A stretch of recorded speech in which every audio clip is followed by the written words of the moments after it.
Bem-vindo, bem-vindo a você que gostaria de saber mais do material original de onde saiu a série The Witcher. Eu sou o Lucas Tardan e nessa série eu estou fazendo justamente isso, falando dos contos que compõem o primeiro livro da série chamado O Último Desejo. Aqui a gente vai falar do segundo conto. Se você ainda não viu o primeiro, cheque aquele card que vai aparecer ali em cima antes desse. E hoje a gente vai falar do segundo conto desse livro, que se chama Um Grão de Veracidade, um fragmento de verdade. Onde será que vai ter essa verdade? A gente começa esse conto com um favorito de muitos, um amigo do Geralt, ou uma amiga, que é a Plotka no original, em polonês, e chamado de Roach. Eu estou me referindo, é lógico, sobre o seu cavalo. O conto começa com Geralt ali a cavalo investigando perto de uma floresta algum tipo de massacre que aconteceu, tem uns corpos mutilados, e é interessante porque é bem Witcher 3, ele vendo as coisas e pensando que tipo de monstro pode ter atacado aquelas pessoas, porque justamente ele está atrás de trabalho, ele precisa de dinheiro para comprar a aveia da Plotka. Muito interessante também são certas nuances que ele faz, certas precauções. Por exemplo, ele acha improvável que quem causou aquilo tenha sido um lobisomem, mas mesmo assim ele pega um molho de acônito e pendura no pescoço da Plotka. E é muito legal o quão real são essas coisas, porque o cavalo reclama do cheiro, é bem interessante. Conforme ele continua andando pela floresta, o cavalo vai ficando cada vez mais assustado. O Geralt é obrigado a usar um sinal de mão, nesse caso o axe, no cavalo para deixar ele mais calmo, até que eventualmente ele chega num palacete no meio da floresta. E ali, ainda olhando de longe, ele vê dentro do palacete uma menina assim, meio que vê enviesado, ela tá longe, não consegue ver direito, e ela se esconde. Conforme o Geralt entra no palacete, ele é imediatamente atacado por um monstro que vem correndo na direção dele. Daí ele puxa a espada e conforme ele aponta e se prepara para lutar contra o monstro para. E esse monstro é meio humanoide, ele é metade humano para baixo, mas a metade de cima é parecida como se fosse um urso. Só que é uma cena muito engraçada, porque o Geralt fica parado, o monstro também trava, e aí os dois ficam meio que conversando. E aí, você vai atacar? Você não vai atacar? Eu tenho motivo para atacar? Será que eu não tenho?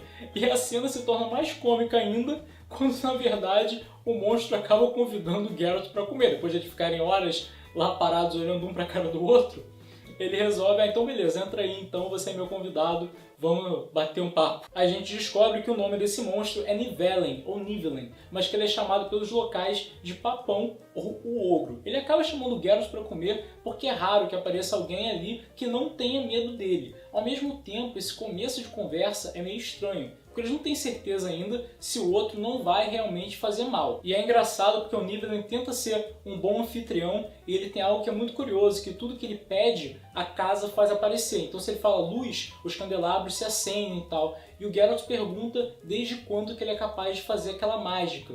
E ele responde desde que aquela cara de urso apareceu. E aí, aos poucos, a gente vai descobrindo meio que talvez ele não seja um monstro. O Nivellen também é inteligente porque tem um momento que ele fala pro Geralt que ele vai mostrar uma foto dele novo, né, uns retratos, uma pintura a óleo. E aí ele pede pro Geralt ver na parede, que o terceiro da fila é ele mesmo. E o Geralt olha e fala, ah, beleza. Aí nesse momento ele descobre que o Geralt não é humano, porque a luz das velas não chega nos retratos.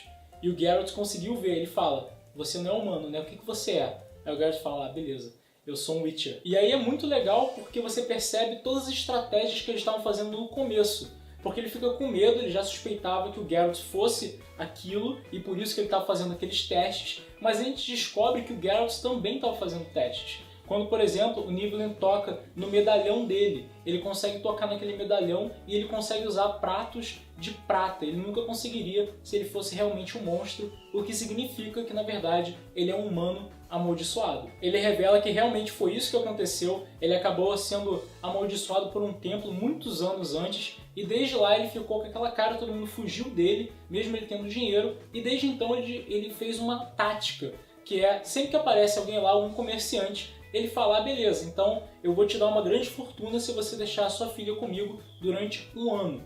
E assim ele tem feito desde então. Ele nunca se forçou sobre essas garotas, era mais uma questão de solidão mesmo, apesar de eventualmente muitas delas acabarem tendo relações sexuais com ele. Até que eventualmente o Geralt chega no ponto final da questão, porque ele tinha visto a garota lá, ele também tinha visto o massacre lá na floresta, o Geralt já está juntando um ponto com o outro e meio que pergunta se ele precisa de ajuda. E aí quando o Nivellen fala que ele não precisa de ajuda, ele não vai continuar a conversa, o Geralt resolve ir embora. E aí ele é escoltado até a porta, o Nivellen dá tchau e faz um pedido, fala pro Geralt que se ele chegar à conclusão de que aquilo realmente precisa terminar, se for algum perigo, para ele voltar e matar todo mundo. Toda a questão que acontece, que a gente fica sabendo quando o Geralt vai embora, é que muito provavelmente a menina que está com ele agora, chamada Verina, é uma Ondina. Ela não é humana, é na verdade uma raça que tem muito medo dos humanos. Então talvez, se o Nivellen se curasse, ela não ficasse mais com ele. Ao mesmo tempo, o Nivellen sabe que se ela estiver causando essas coisas, é melhor então que os dois morram. E aí o Geralt resolve ir embora, que ele não quer se meter nesse assunto. Daí o Geralt não consegue sair da floresta ainda antes do crepúsculo. Ele passa a noite com a espada sobre as suas costas, esperando. Ele escuta uns uivos na madrugada, umas pessoas gritando, mas ele não interfere e só espera o amanhecer. Todas aquelas pistas que não foram suficientes para o Geralt são suficientes para a Plótica, porque ele percebe que a Plótica está muito eriçada e é aí que ele se toca que, na verdade, aquela criatura não é uma Ondina, porque ela pode até enganar o Geralt, mas os cavalos sentem esse tipo de coisa. O Geralt consegue decifrar todo aquele mistério porque justamente o Nivellen fala que os cavalos gostam muito dele, todos os animais. E aí teria que ser uma criatura que realmente gerasse muita apaura para o cavalo ficar aterrorizado. E aí ele chega, meu amigo. Ele chega já, é estilo... Eu vim aqui para botar para quebrar e tirar um cochilo e eu já tirei meu cochilo. Ele chega nesse nível. Só pega a espada já desembainhada, ele vem já a pé, não vem em cima do cavalo, já vem para lutar. E ele não tá nem com a espada de aço de meteoro, ele já chega com a espada de prata. E aí a vampira também já tá esperando por ele. E aí eles têm uma breve conversa quando o Geralt fica inquirindo sobre que raça ela é, até que quando ele chega à conclusão que é uma lâmia, que é tipo um morcegão gigante, um alto vampiro, eu acho, ele já sai correndo para cima dela e ela também já vira a forma de morcegão e começa uma batalha. Conforme o Geralt está quase perdendo, o Nivellen sai correndo lá de dentro, o pescoço dele está ensanguentado, porque a Verina tinha tirado já um pouco do sangue dele, por isso que ela estava lutando de maneira tão voraz, e ele vem correndo com uma estaca, mas assim, imagina uma lança, o tamanho de uma estaca daquele tamanho, de madeira e afiada. Ele sai correndo com aquilo e consegue empalar a Verina. Só que o mais assustador dessa história é que mesmo ela empalada, a estaca saindo por trás das costas dela, a Verina não morre e começa a puxar a estaca mais para dentro, para chegar cada vez mais próxima do Nivellen. E aí, conforme a mão dela já está quase no rosto dele, aí o Geralt sabe que aquele momento acorda um negócio dentro dele, que ele já sabia exatamente o que ia acontecer, porque ele já tinha feito aquilo 15 milhões de vezes. É descrito no livro que o Geralt já sabia todos os passos daquela dança. Cada passo, cada movimento, cada brandir da espada, e ele faz tudo no automático e arranca a cabeça da Verina com um golpe.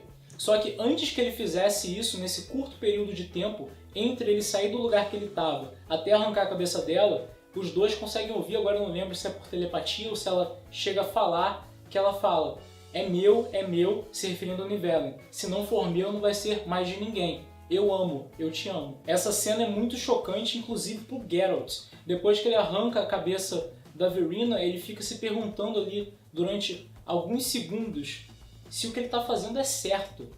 Se realmente cada vez tem menos monstros. É algo que ele fica se questionando, o papel dele ali. Todo mundo fica muito chocado de perceber que o que ela estava fazendo, matando as pessoas, era só para ter ele perto dela, sendo que ao mesmo tempo o medo dele era perdê-la. E o Geralt ali se perguntando o que ele era, quando ele olha para o Nivellen, ele está completamente curado.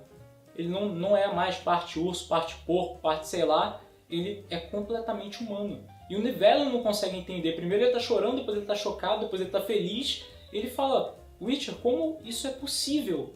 Né? Como algo que você disse que seria impossível me curar, eu agora estou curado? Porque ele já tinha sido beijado pelas várias mulheres que ficaram na mansão dele durante um ano, ele já tinha feito relações sexuais, mas aí o Geralt diz amor e sangue. Porque ele estava realmente coberto do sangue da Verina, e ele diz: tem pelo menos um grão de veracidade, um fragmento de verdade em todo conto de fada, e é que o amor tem que ser real. E assim termina esse conto, um grão de veracidade, uma forma completamente chocante e mais uma vez dando razão para você ler o livro O Último Desejo. Eu não sei direito, depois vocês deixam aí nos comentários, mas me pareceu, eu não conheço a fundo o conto da Bela e a Fera, mas o Sapkowski é conhecido por ele adaptar muitos contos de fada para versões no universo de The Witcher. Seria esse o caso do Bela e a Fera? Deixa nos comentários, eu fiquei com essa percepção.